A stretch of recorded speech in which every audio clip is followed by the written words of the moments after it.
Hello guys, for today's video, magdi-DIY tayo po ng dining chair. Dito po pala, kami mag-woodwork sa baluarte ni Mama Sen. Sobrang lawak at mapreskong mag-DIY dito. Tara po, umpisan na natin. Sa ilalim po pala, kami ng puno, pepesto. I-ready po natin ang mga things. Mga woods, mga cordless, tools ni Daddy. Ang maganda po sa cordless, kahit saan, makakapag-woodwork kami.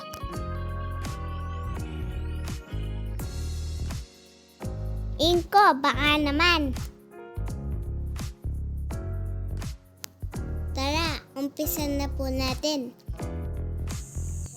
Uunahin po ni Daddy ang pagputol ng wood sa sizes ng mga to.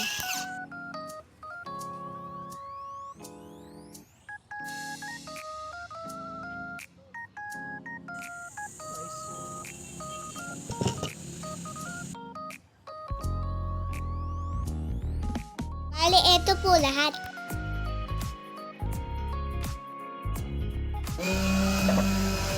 Mag-sander po tayo mula 80 grit hanggang 180 grit.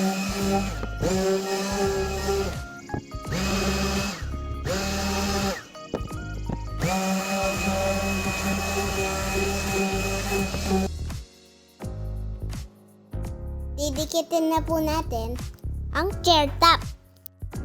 Gamit po ang dalawang screw, gumawa po ng marka sa magkabilang kahoy na pagdidikitin.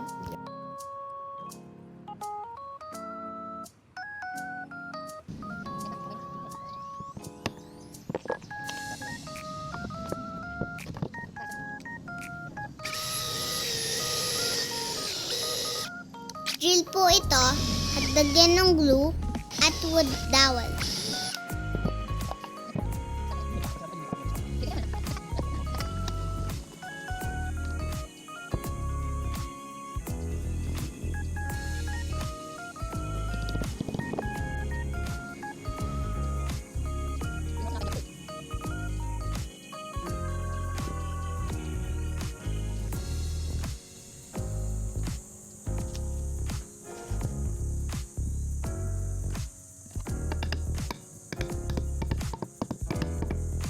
I-clap po ito hanggang matuyo.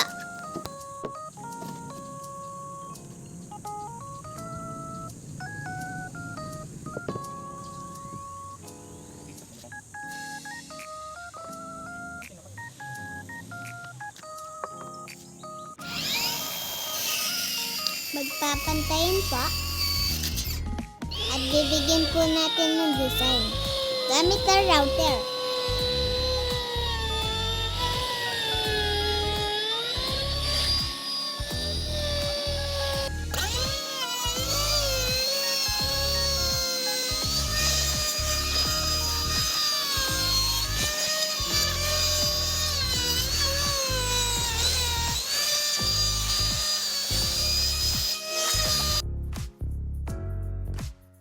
Pag okay na po, i-assemble po natin yan.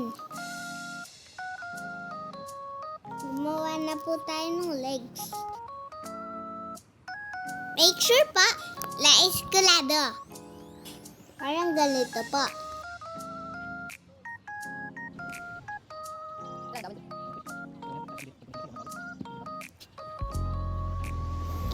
I-assemble na po natin gamit ang glue at screw.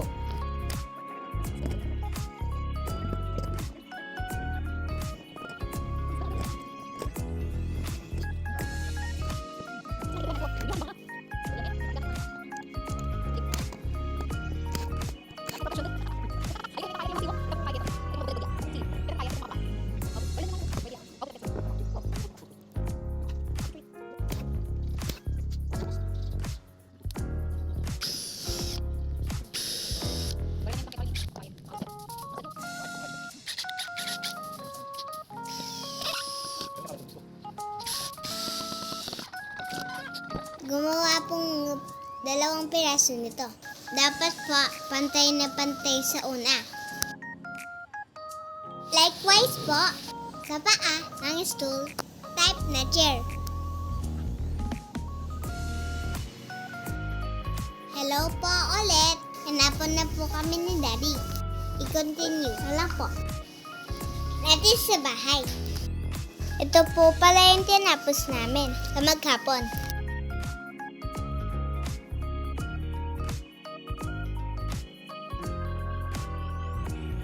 Lipat na po kami for finishing. Tara po. Ganito po pala itago. Ang pinag-screwan gamit ang wood dowel. Patuyuin ito at isander. Sa pag-fix nito, 3 lang po ang ating gagawin. I-level at ispala, clamp at i-fix. Gamit ang nailer, glue at screw.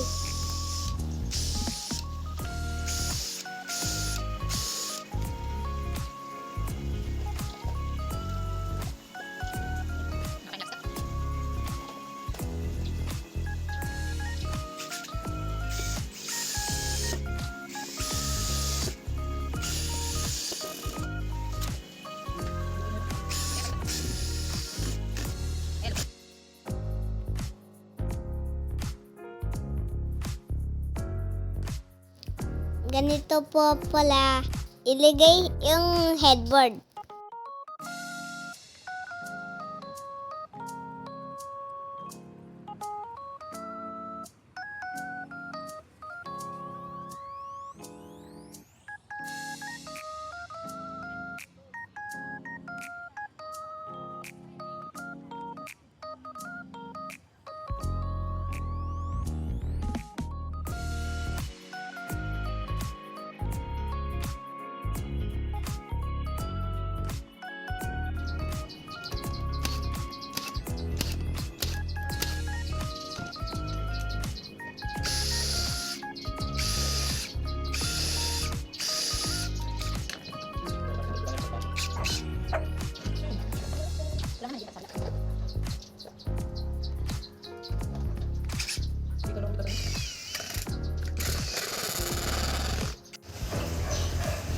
At eto na po sila.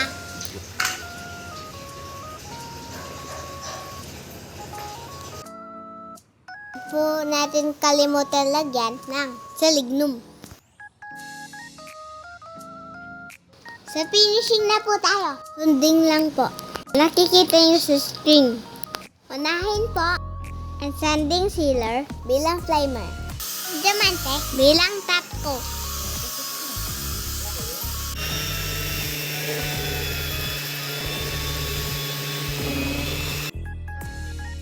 Ito po ang magiging finished product natin.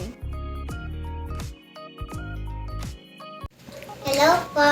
For today's video, tapos na po yung diving set namin. Look po!